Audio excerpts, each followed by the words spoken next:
An appeals court has just paused the civil fraud judgment against Donald Trump, also reducing the bond to $175 million, much lower than the initial $454 million, which Trump could not attain a bond for. So 175 is much more attainable, but my personal opinion is I don't think Letitia James was ever planning on taking Trump's properties. I think we could rightfully say, though, that since Letitia James has been fomenting in the mouth about how she's going to get Trump, how she's going to finally get a charge against him in one way or another, even though this is by far the worst fraud case in the history of the United States, this is going to have huge consequences for New York, anyone doing business in New York. Even Kevin O'Leary is going around talking about how this is going to be tainting not just New York's brand, but America's brand. Okay, now you're talking. You're right.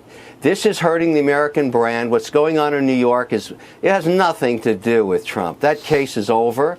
What's going on now is concerning financial markets all around the world, because in the United States, and everybody, I don't care what color you are, red or blue or independent, doesn't matter, we are the bastion of safety when it comes to investing large pools of capital. That's what America represents. We have property rights, we have an appellate system, we have law people trust, and we give you good returns with the least amount of resistance. And what's happening in New York is tainting the American brand.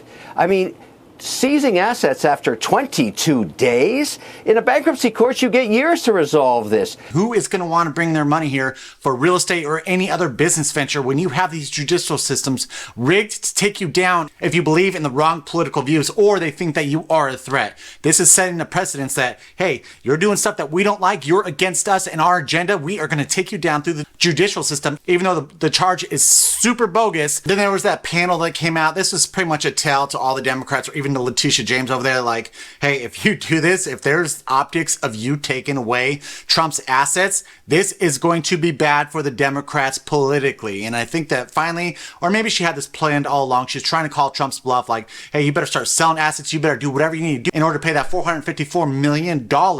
You can't attain a bond. How are you going to get this money? I am going to start seizing your property. So it's funny that the appeals court came down the day that it was due and finally pauses this civil fraud judgment. But yeah, Frank Luntz just pretty much went on and told him how bad it's going to be. It's crazy to think how I feel like people like Frank Luntz, the left uses people like this. Like, he used to be a pollster over on Fox News, and they take someone like that who might have a little bit of credibility with, like, you know, your conservatives or even your moderates, and they put him on somewhere like CNN. So he comes in there and he tries to sound intellectual, right? He's like, oh, well, you know, this will be bad politically, but he still throws a little jab, even though the economy is doing great, even though we know for a fact that it's not. I want you to remember this moment, and don't forget it.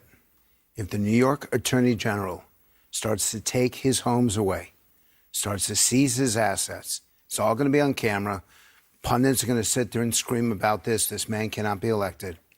You're going to create the greatest victimhood of 2024, and you're going to elect Donald Trump.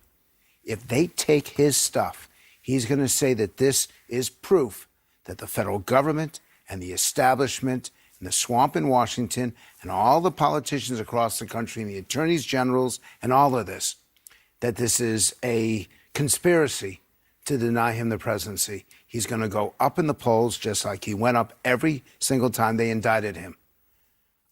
The indictment, let's not talk about whether it's justified or not, but it will prove the things that he's saying on the campaign trail, and he will go up, and it may just elect him president. Do not forget that. And I say this to the Attorney General right now. If you play politics on this, this is what the secretaries of state did in Colorado and what they did in, I believe it was Maine. His numbers went up in both states. But how is Donald Trump beating Joe Biden when he's got 85 indictments that still exist? Felonies. How is he beating Joe Biden with the economy getting better and things cleaning up? I will be surprised, though, if this judgment is struck down in the end by another court. I don't think it's going to happen. I think that there's so much corruption in New York, just like Washington, D.C., just like California, that there's really not a chance of getting struck down. I hope that they at least remove a lot of it, or just look at it in what a bogus charge it is overall. Or ultimately, this might all be a game plan. In the end, they might have known that they weren't able to do this. It's all just a dog and pony show, right? They're doing whatever they can to keep Trump in the news about what a horrible orange man he is, Only time will tell. Like I said, we are in election year, so there's all kinds of crazy crap. We don't know what is going to happen. Thank you guys so much for watching. I just ask that you do subscribe, follow along, maybe give me a thumbs up if you do love this content. Until next time, stay free.